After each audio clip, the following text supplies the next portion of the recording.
After having a conversation with your boss, if you start doubting yourself when you leave the room and while thinking, maybe I'm overreacting, you know deep down that something is wrong.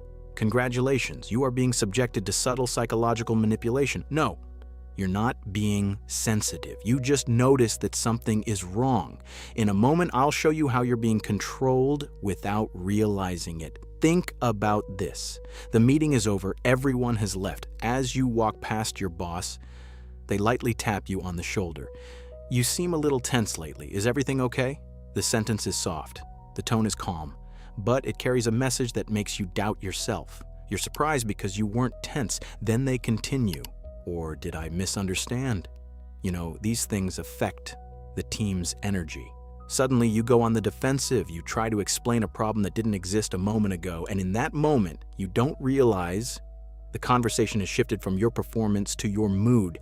This is where the manipulation begins. Your boss didn't make a direct accusation, but they put you on the defensive. There's no concrete mistake, yet you feel compelled to explain yourself. It seems like they are no longer controlling the conversation. But while you're trying to explain yourself, they still have control. There's a simple logic to this. If they make a clear accusation, you respond clearly. But if they speak vaguely, you don't even know exactly what you're defending yourself against, and that's exactly when people start questioning themselves. In psychology, this is called ambiguous criticism. Do you know why ambiguous criticism is so effective? Because the human mind dislikes ambiguity. If there's a clear mistake, you correct it. But if there's an unclear implication, the mind fills in the gaps itself, and most of the time, it chooses the harshest possibility. Is the problem really with me? Am I really falling out of step with the team? But here's the really insidious part. These types of bosses usually project a very reassuring image from the outside. They use supportive language in meetings. They often say they are open to feedback. But when you walk through that door, the atmosphere changes. The tone of voice is the same, but the energy is different. You feel a coldness, but you can't prove it. When you tell someone else, it sounds like this: the boss just talked to you, you're exaggerating. Because from the outside, it doesn't look like a problem. It just looks like a conversation. There is no explicit insult. There is no concrete accusation. In psychology, this situation is often considered gaslighting. The person deliberately leaves their sentences ambiguous. If necessary, they say, "You misunderstood." That's why what you're experiencing isn't clear from the outside, but it has a huge impact on you. According to research, people who work under ambiguous and manipulative leadership can experience as much stress and anxiety as those exposed to overt bullying, sometimes even more.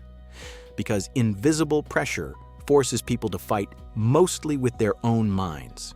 Now let's get to the most important question. What will you do in this situation? Will you walk away? Will you keep quiet and carry on? No. The real power lies not in leaving the environment, but in protecting your perception. And the first step to this is setting mental boundaries. Number one, create emotional distance.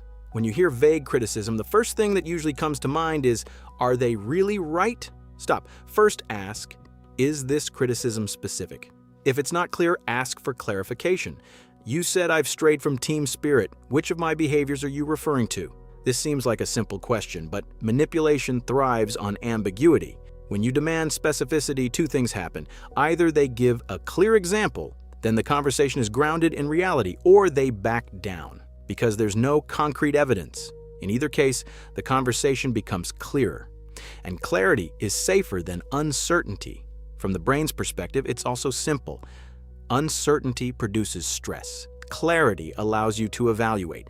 As clarity increases, so does the sense of control. Number two, recognize the need for approval. A manipulative manager's strongest card is this: your need for approval. When they don't give you approval, you feel inadequate and you work harder. But experienced professionals know this. Your boss's emotional approval is not a performance criterion. They don't have to like you for you to do your job well. This is a working relationship, not an emotional attachment.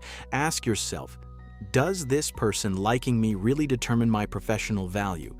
Most of the time, the answer is no, but we must accept this. The human mind is sensitive to feedback from authority figures because authority has the power to evaluate. That's why you feel uncomfortable when approval doesn't come. This is a human reaction, but professional maturity means being able to distinguish. Am I receiving feedback or am I sensing emotional distance? These two are not the same thing. When you don't tie your value to one person's mood, the scope for manipulation narrows. Number 3, normalize saying no. Saying no is not just a word. It is the vocal expression of the boundaries you set for yourself. Manipulative bosses know this. They are the ones who fear hearing no from you the most. When a manipulative boss asks you, "All right, can you do this?" what they are really saying is, "You have to do this." But they use a question format because it gives the impression that you have a choice. Real professionals see through the game and they keep no on the table. "My capacity is full this week. Duck, we'll have to choose one. I can't take this on right now." Clear, concise, not defensive. The manipulative boss is surprised when they hear this because it's not in their script. The script was, they ask, you say yes, they leave. But when you say no, they have to take a step back. And when they take a step back, the manipulation dissolves. Number 4, manage your emotional response.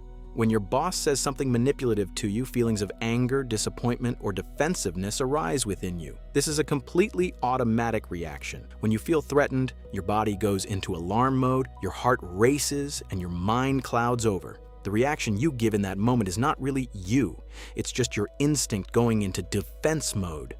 But the manipulator wants to use your emotional reaction to label you as unprofessional.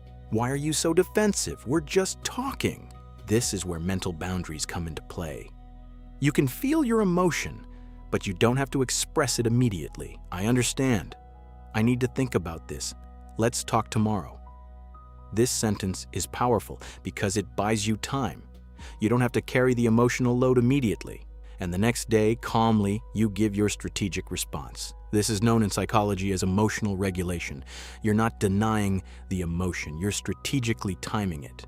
Number 5, don't isolate yourself. A manipulative management style often isolates people because when people are alone, they start questioning what they're experiencing. But if you have a professional network, you gain perspective. This isn't gossiping. It's communicating openly with trusted colleagues. You often realize what you're experiencing isn't unique to you. This awareness provides 2 things, a reality check and emotional balance. When information is shared, the picture becomes clearer. You assess what you're going through more accurately. When uncertainty decreases, the other person's space narrows. And when a manager knows that their behavior is noticed by others, they become more cautious. One last truth. Setting mental boundaries is not declaring war. It is signing a peace treaty. You are not your boss's enemy, but you are not a slave either. You have a professional relationship, and every professional relationship should have a framework. Next time your boss gives you vague criticism, remember this. Ambiguity is their weapon. Clarity is your shield. You don't have to feel guilty. You can be strategically professional. Now be honest. When you receive difficult feedback, is your first reflex to question yourself or to set boundaries?